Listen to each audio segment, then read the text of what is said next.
कि ये जो अमित शाह जी, जिनका मैं कहना तो नहीं चाहता लेकिन बहुत ही दुखी मन से कह रहा हूं कि होम मिनिस्टर के बारे में, ये आपराधिक प्रवृत्ति है, इनका सोच है ना वो आपराधिक है। ये किसी आदमी को मरवाते कोई इनके दिमाग में नहीं आता। नमस्कार, मैं हूं आनंद आचार्य। आप देख रहे हैं पॉलिटिकल पंचायत। बीकानेर में इन दिनों दो मुद्दों की खासी चर्चा हो रही है। एक बीकानेर संभाग का सबसे बड़ा पीबीएम अस्पताल, जहां पिछले एक महीने में करीब 6 पशुओं की मौत हो गई है। हालांकि इस मौत के बाद अब तक कोई एक्शन नहीं हुआ है, किसी डॉक्टर के खिलाफ कोई कार्रवाई नहीं हुई है। वहीं दूसरी तरफ बीकानेर के सीमावर्ती क्षेत्रों में लगातार बुलडोजर से लोगों के मकान ढहे जा रहे हैं। हालांकि अमित शाह का दौरा था और दौरे के बाद लगातार बीकानेर जिला प्रशासन एक्शन मोड पर है। वन विभाग लगातार उन जमीनों को खाली कराया जा रहा है, लोगों को बेघर किया जा रहा है। इन मुद्दों को लेकर हमारे साथ बातचीत करने के लिए मौजूद है पूर्व मंत्री और कांग्रेस के दिग्गज नेता गोविंदराम जी मेघवाल। गोविंदराम जी मेघवाल से पूछेंगे आखिर क्या माजरा है, कहाँ विपक्ष है, क्या कर रहा है। गोविंदराम जी, बीकानेर संभाग का सबसे बड़ा पीबीएम अस्पताल, प्रसूताओं की मौत हो रही है।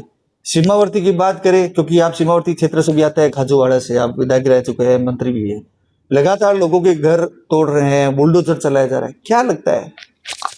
देखिए, खास बात यह है कि भारतीय जनता पार्टी की सरकार जो राजस्थान में बनी है, ये बात तो विकास की करती है, लेकिन राज में आने के बाद ये हिंदू और मुसलमान की राजनीति करती है। अभी आपने देखा बॉर्डर पर इन्होंने मस्जिदें तोड़ी, कोलायत में भी इन्होंने मस्जिदें शहीद की, बाड़मेर में शहीद की, और बाद में इन्होंने आंकलन किया कि भाई इसका असर क्या है। और आपने देखा होगा कि मैंने 1 जुलाई को करीब 20,000 लोग सड़क पे लाए, और उससे एक दिन पहले डोटासरा जी और जूली जी के नेतृत्व में पीबीएम को लेकर प्रदर्शन हुआ। उसमें भी ये बात बॉर्डर की उठाई गई थी, डोटासरा जी के थ्रू, जूली जी के थ्रू।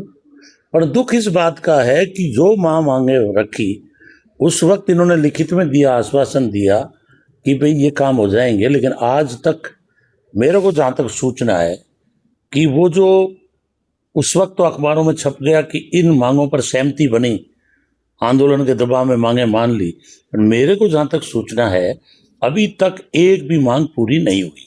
इसका मुख्य कारण ये है कि हम खाली पीबीएम के डॉक्टरों को अगर कोई ओलवा दे, उलाना दे, तो हमारी बात नहीं बनेगी। वास्तविकता यह है कि कुएं में होगा जब ही कोठे में आएगा और खेली में जाएगा, एक मारवाड़ी कहावत है। तो वो बात है कि भजनलाल जी जो बजट ही नहीं दे रहे हैं पीबीएम को, आज इंजेक्शन तक नहीं है वहाँ।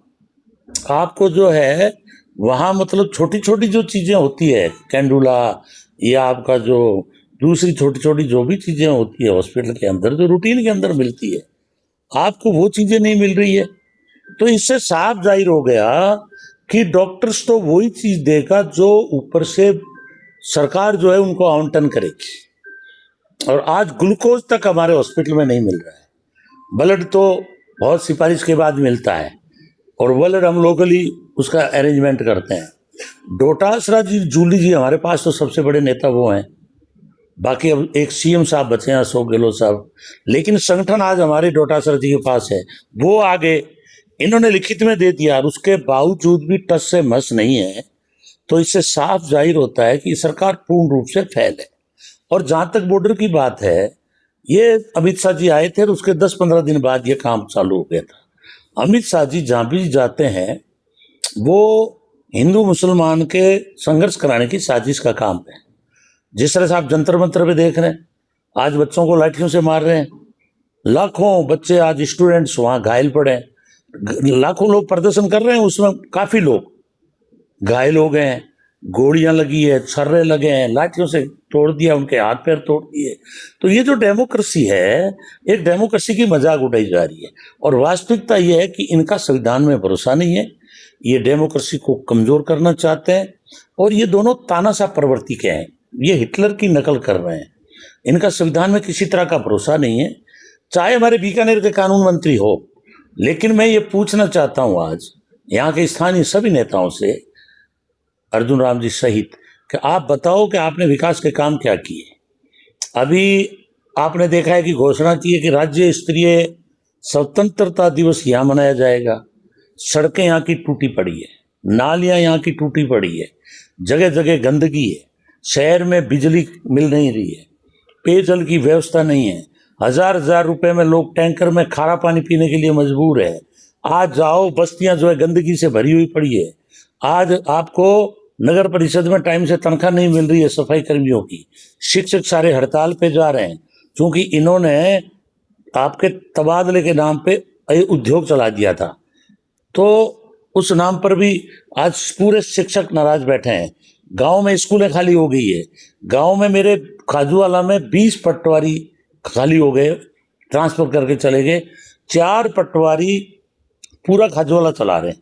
यही हालत पुगल की है, यही हालत छत्तीसगढ़ की है, और यही हालत शहर के आसपास के जो इलाके हैं उनको छोड़ दो, बाकी जगह आज पटवार मंडल खाली पड़े हैं। गांव में बिजली नहीं मिल रही है, शहर में बिजली नहीं मिल रही है, गांव में पेयजल की किल्लत हो गई है। नहरों में पानी होते हुए भी 1324 फीट पानी होते हुए पौंग डैम में आज ये पानी नहीं दे पा रहे, और ऊपर से अकाल की स्थिति बन गई है।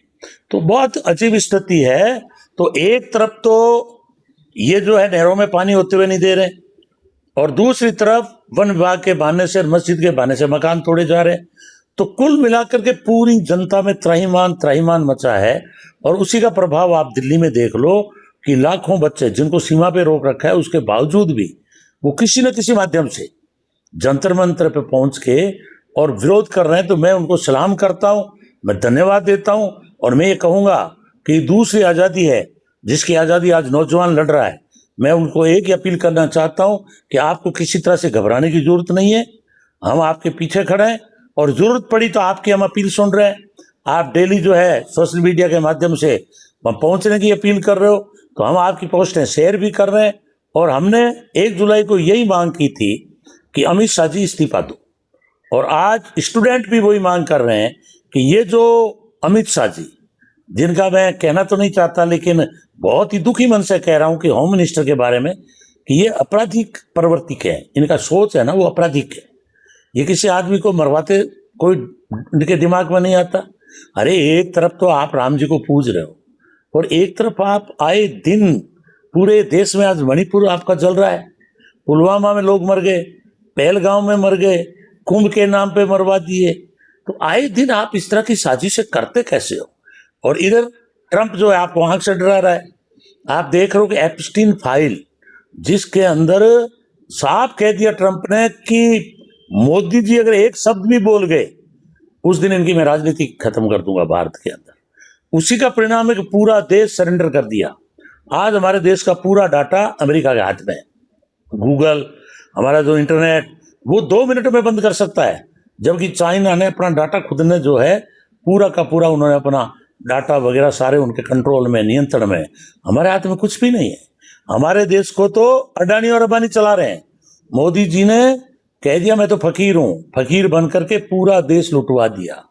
आज देख लो, इन्होंने कहा था किसानों की आय डबल होगी, आज किसान दुखी है। 12 साल में कम से कम 1 लाख लोग किसानों ने आत्महत्या की है। 20 करोड़ आज लोग, एक टाइम की रोटी नहीं मिलती उनको, भूख से जो है सोना पड़ता है उनके बच्चों को। ये मैं नहीं बोल रहा हूँ, ये भारत का आंकड़ा बोल रहा है।